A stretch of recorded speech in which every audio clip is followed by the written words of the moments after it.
সেই থেকে শুধু উমা উমা উমা। এই বাড়ির ছেলে অসুস্থ, হসপিটালে। কই তার কথা তো তোমরা কেউ একবারও ভাবছো না? আমি এসে থেকে তার নামটা তো একবারও তোমাদের মুখে শুনলাম না। খালি উমার জন্য চিন্তা না তোর? উমা এই বাড়িতে আর আসবে না।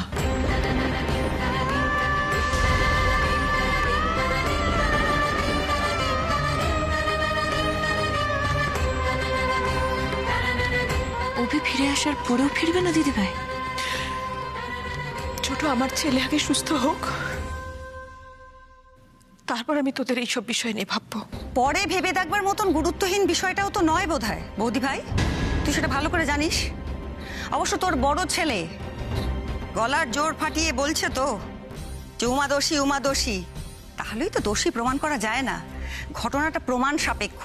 আগে প্রমাণ হোক ও দোষী, তারপর নিশ্চয়ই শাস্তি পাবে, তাকে শাস্তি দেওয়া হবে। কিন্তু তার আগে সবাই মিলে মেয়েটাকে বাড়ি থেকে তাড়ানো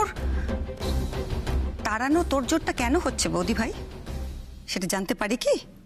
তার কারণ উমা উমার কর্তব্য পালন করেনি ঠাকুরজি। বউ হিসেবে ওর উচিত ছিল আমার ছেলেকে আটকানো, তাহলে আমার ছেলের এত বড় দুর্ঘটনাটা ঘটতো না। ও সেটা করেনি। বৌদি ভাই, তুই এটা বিশ্বাস করিস?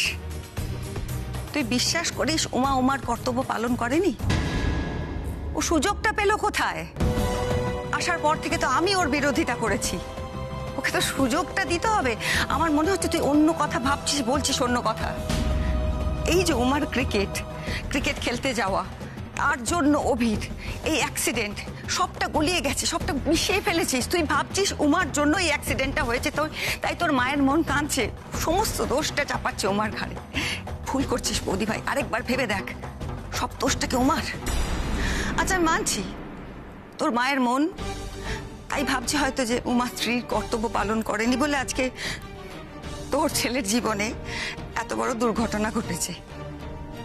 আমি মেনে নিচ্ছি, কিন্তু তুই একবার একটা মেয়ে হয়ে ভাব, একটা মেয়ে হয়ে মেয়ের পাশে দাঁড়ানোর কথা ভাব। পিসিমণি, পিসিমণি অনেক হয়েছে পিসিমণি, তুমি এবার আমার সাথে এসো। কেন, আমি কোথায় যাবো? তুমি এসো না আমার সাথে, তুমি ব্যাপারটা বুঝতে পারছো না পিসিমণি। এসো এসো, আমি বুঝিয়ে বলছি তোমাকে, তুমি এসো।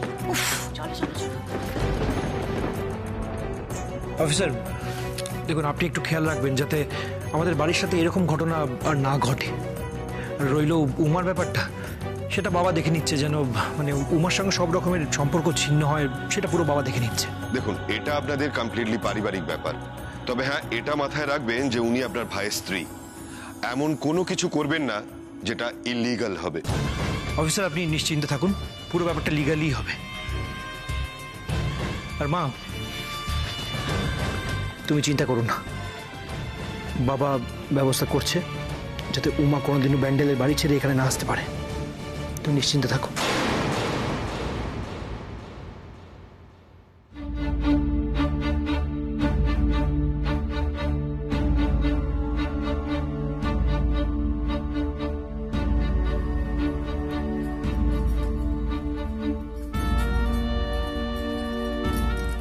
উমা, কোথায় যাচ্ছিস তুই? মা মা নো টেনশন, ছোটদির এখন মন ভালো হয়ে গেছে, তাই নো টেনশন। চুপ কর, শুধু বাজে কথা বলা। কোথায় যাচ্ছিস? হ্যাঁ, কটা বাজে সে খেয়াল আছে? 8:30 বাজতে চললো। রাত্রিবেলা কোথায় যাচ্ছিস তুই এখন? মা আমি, আচ্ছা তোর ভয়টার বলে কি কিছু নেই? হ্যাঁ, এত বড় একটা ঘটনা ঘটে গেল, পাড়ার মনে মনে তোকে নিয়ে আলোচনা হচ্ছে। সবাই বলছে যে সুনন্দর মেয়ে বাংলার সঙ্গে বেইমানি করেছে। সত্য তোর লাজ লজ্জা বলে কিচ্ছু নেই? তুই ড্যাং ড্যাং করে বাড়ি থেকে বেরিয়ে চলে যাচ্ছিস এত রাতে। আমার যদি এই ঘটনা ঘটে, যদি আমার মুখে চুনকালি দেয়, তখন আমাকে বেরোতেই হবে। মা, হ্যাঁ মা, কে আমায় নিয়ে কি ভাবলো সেটা আমি জানি না মা, কিন্তু আমি কি করেছি আর কি করিনি সেটা আমি জানি। তাই আমার বাইরে বেরোতে কোনো লজ্জা নেই। তুই অন্তত আজকের দিনটা বাড়িতে থাক, আজকের দিনটা বাইরে বেরোস না। আমি তোকে মা, আমাকে হসপিটালে যেতেই হবে, আমাকে অভিমন্যু বাবুর কাছে যেতেই হবে মা।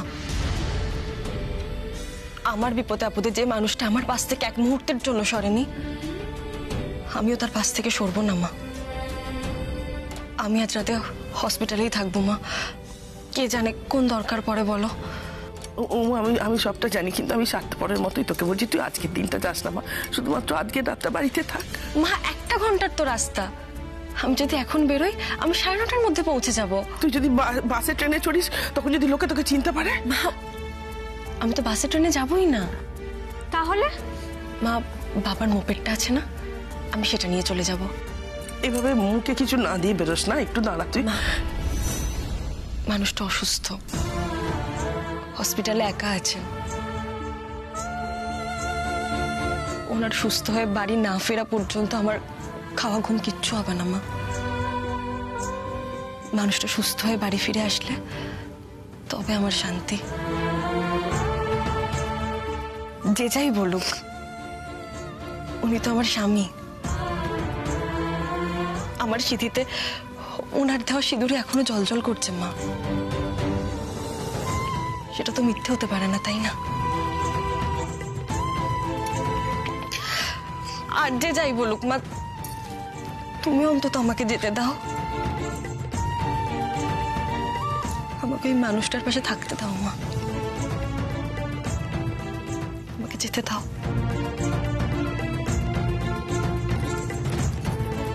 উমা, ও উমা,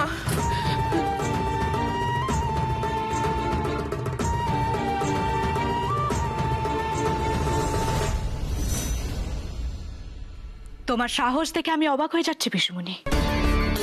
এত করে তোমাকে বুঝিয়ে গেলাম, তাও তুমি পাল্টি খেয়ে গেলে।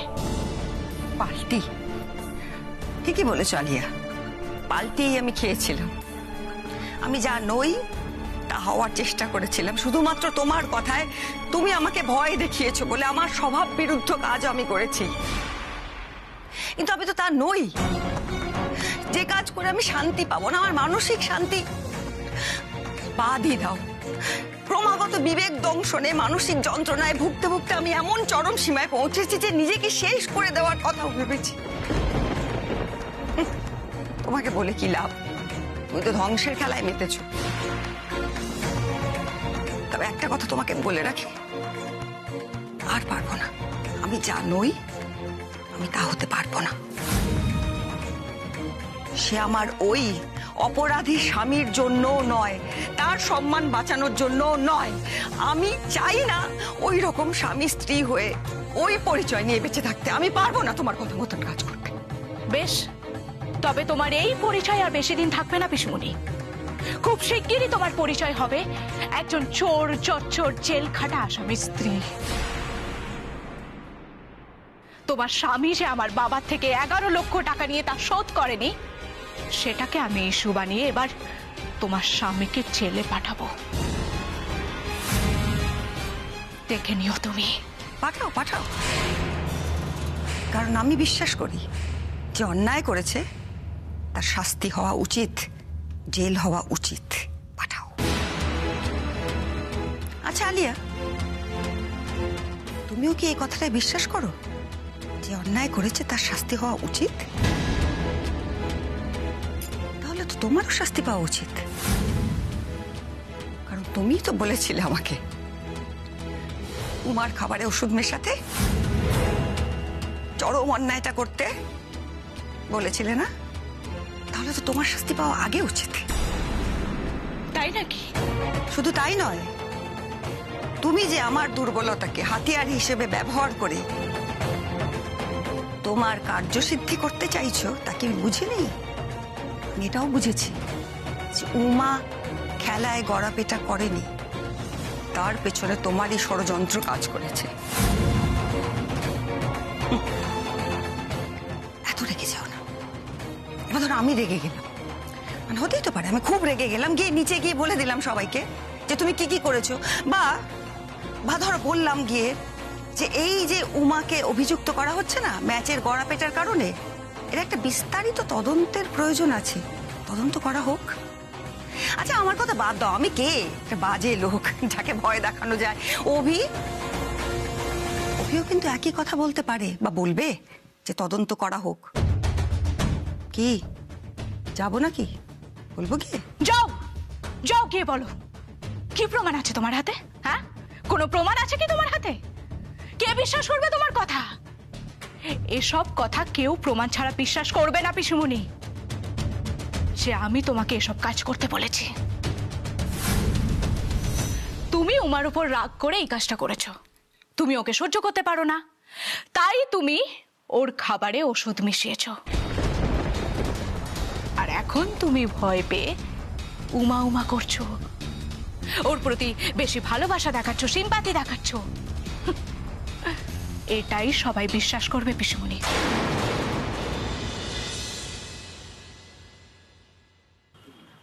এই দাঁড়ান দাঁড়ান, আরে দাঁড়ান দাঁড়ান, কোথায় যাচ্ছেন? আমার স্বামী ভর্তি আছেন, আমি রাত্রির বেলা এখানে থাকবো। ওনার যদি রাতবিরাতে কিছু দরকার হয়, আমি এখান দিয়ে তাই ওয়েটিং রুমে যাচ্ছিলাম। পেশেন্টের নাম কি? পেশেন্টের নাম অভিমন্যু আচার্য। আপনি অভিমন্যু আচার্য স্ত্রী? কই কার্ড দেখি। কার্ড? ভিজিটারদের কার্ড দেওয়া থাকে, সেটা দেখিয়ে ঢুকতে হয়, জানেন না? আর আপনি কার্ডটা না নিয়ে চলে এসছেন। না মানে আমি তো ওনার কাছে যাব না, আমি ওয়েটিং রুমে যাব। ওয়েটিং রুমে গেলেও কার্ড লাগবে? হাসপাতালে বারের লোক পা রাখলেই কার্ড লাগে, আর আপনি ওনার স্ত্রী, সারা রাত থাকবেন, কার্ডটা না নিয়ে চলে এসছেন। না মানে আমি তো কার্ডটা আনিনি। তাহলে গিয়ে নিয়ে আসুন। আসলে আমি অনেকটা দূর থেকে এসেছি তো, এখন কার্ডটা আনতে গেলে অনেকটা দেরি হয়ে যাবে। দেখুন, আমার পক্ষে আপনাকে ভেতরে যেতে দেওয়া সম্ভব নয়। দয়া করে আমাকে ফিরে যেতে বলবেন না, আমি ওয়েটিং রুমেই থাকবো, সারা রাত ওখানে থাকবো, সকাল হলেই চলে যাব। আমি কাউকে বিরক্ত করব না। দেখুন, এরকম ভাবে কিছু করা যাবে না, আপনার জন্য এখানকার নিয়ম ভাঙা যাবে না। আমার স্বামীর মুখের দিকে তাকিয়ে আমাকে ভেতরে যেতে দিন। ওনার উপর দিয়ে অনেক বড় ফাড়া গেছে। মা দুর্গার কৃপায় অপারেশনটা ভালোভাবে মিটে গেছে ঠিকই, কিন্তু উনি এখনো পুরোপুরি সুস্থ নন। ওনার যদি রাত বিরেতে কিছু দরকার হয়, তাই আমি এখানে থাকতে চাইছি। আমাকে যেতে দিন না ভিতরে। আচ্ছা দাদা, আমি যদি আপনার নিজের বোন হতাম, তাহলেও কি আপনি আমায় ফিরিয়ে দিতেন? এরম ভয় বলবেন না, কি করা যায় বলুন তো? আচ্ছা, আপনি সত্যি কথা বলছেন তো? না মানে আপনি অভিমন্যু বাবুর স্ত্রী তো?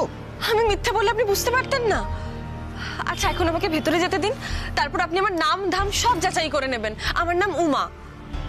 উমা? আপনার মুখটা খুব চেনা চেনা লাগছে, কোথায় যেন দেখেছি। ঠিক আছে, আপনি যান, সোজা ওয়েটিং রুমে চলে যাবেন, কেবিনে বা আইসিইউর দিকে কিন্তু যাবেন না। না না দাদা, আমি ভেতরে চলে যাব। ঠিক আছে। আপনাকে অশেষ ধন্যবাদ দাদা।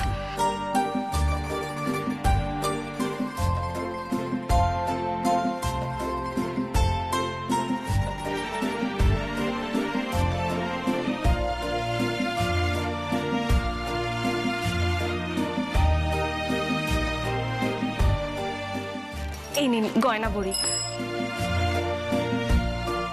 আমাদের বাড়িতে বানানো। আপনি বাড়ি গিয়ে বৌদিকে দেবেন। আচ্ছা ঠিক আছে, আপনি ভেতরে যান।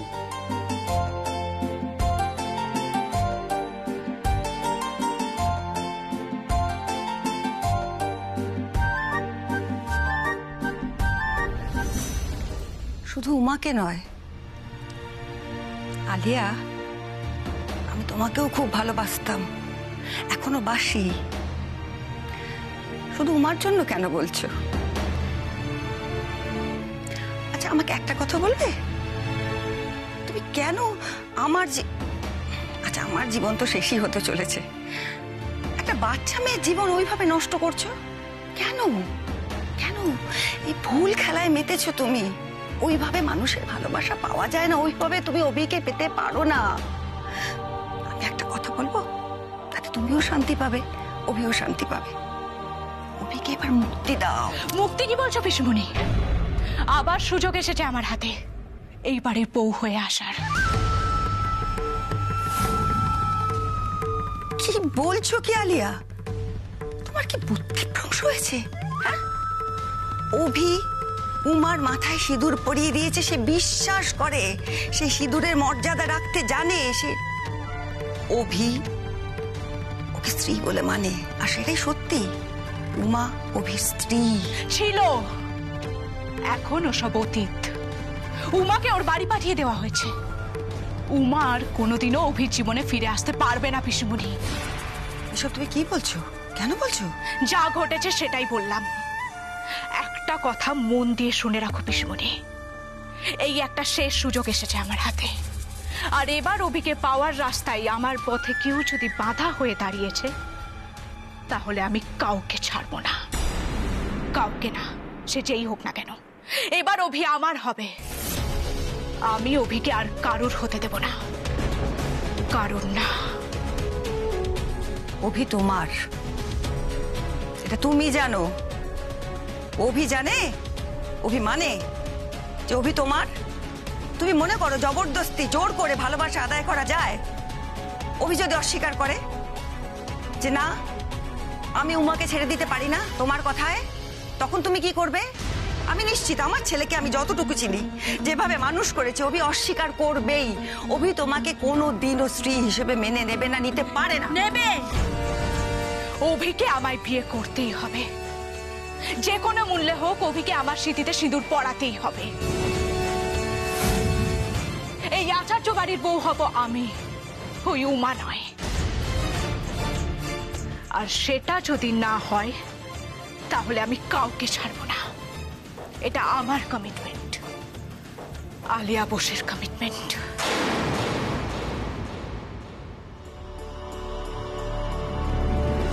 এ কি সাংঘাতিক ধ্বংসলীলায় মেতেছে মেয়ে!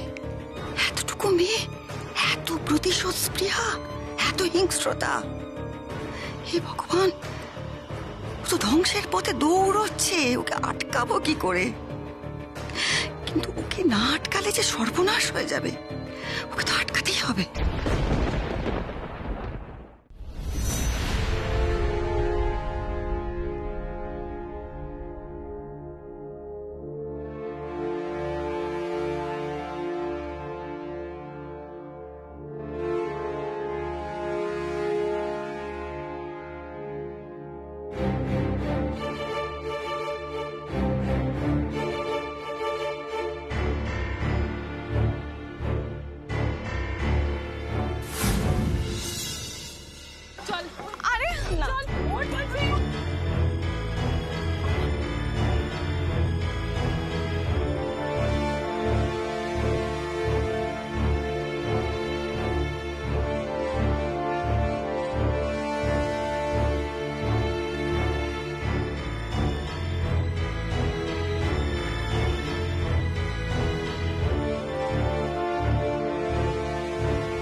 আমাকে ভরসা করেন?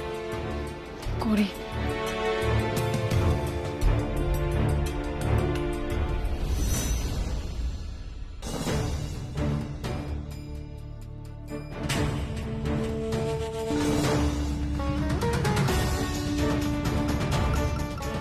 আজ থেকে আপনার ভাত কাপড়ের দায়িত্ব আমি নিলাম।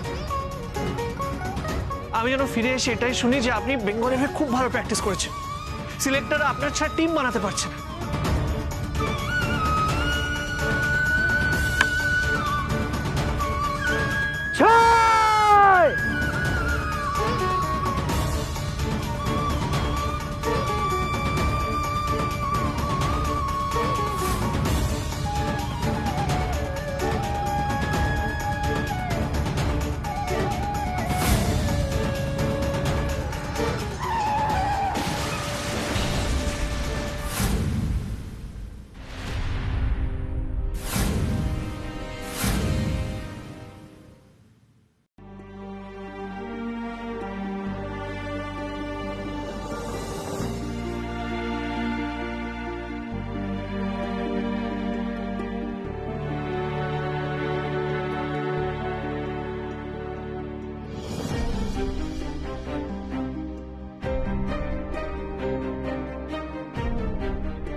জিতেছেন।